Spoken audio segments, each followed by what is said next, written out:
There is one deeply memorable moment that Tom Hanks once shared about the making of The Green Mile, a moment that most devoted fans of the film have never come across. It took place years after the movie had already been released, during an interview recorded in a studio booth, where Hanks was reflecting on the entire production process.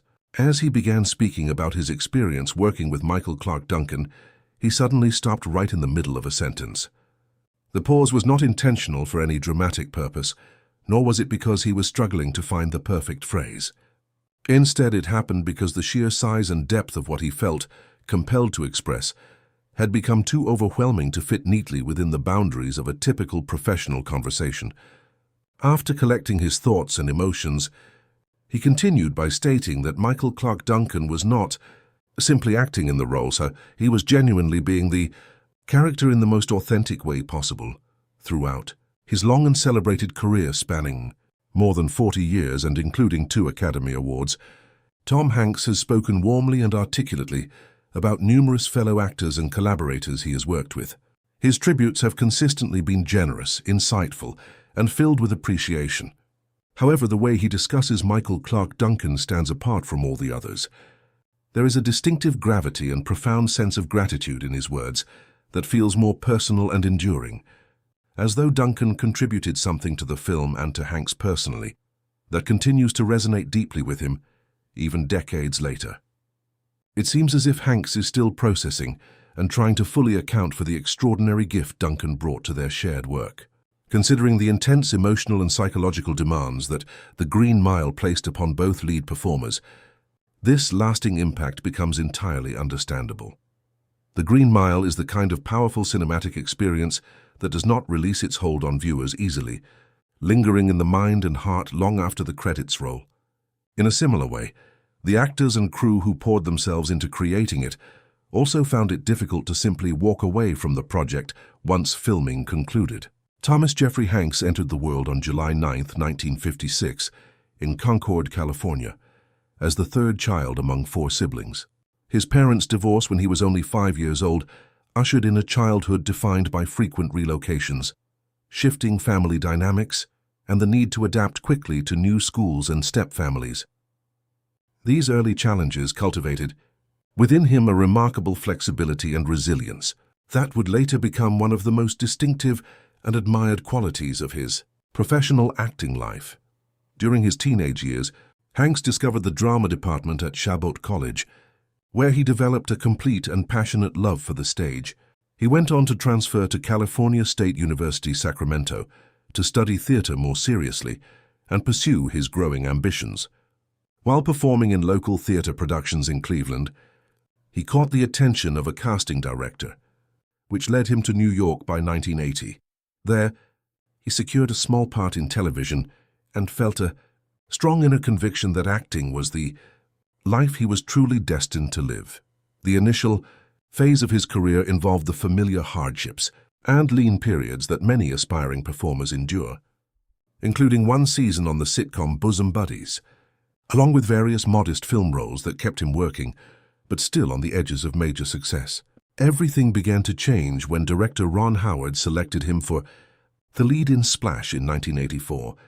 This opportunity provided Hanks with his first true starring role in a major motion picture and revealed to both the industry and audiences something essential.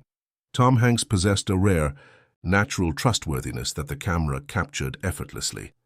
It was not rooted in glamour, intensity, or physical dominance, but in an authentic human quality that very few performers naturally project, and none can fake.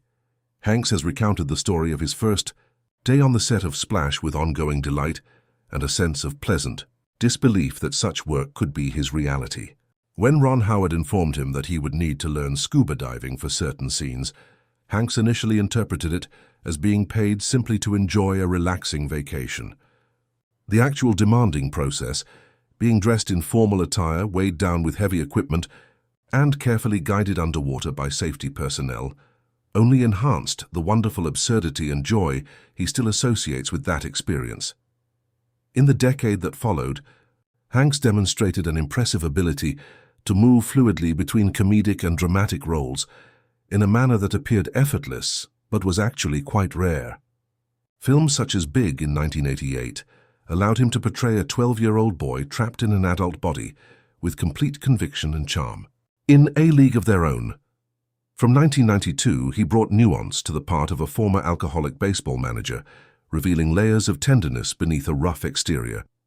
His performance in Philadelphia in 1993, as a lawyer facing a terminal illness, earned him his first Academy Award. The very next year, Forrest Gump brought him a second Oscar, creating an unprecedented consecutive victory that has not been repeated since. Subsequent demanding projects like Apollo 13 in 1995 continued to build his reputation, but Saving Private Ryan in 1998 required a new level of intensity and vulnerability from him.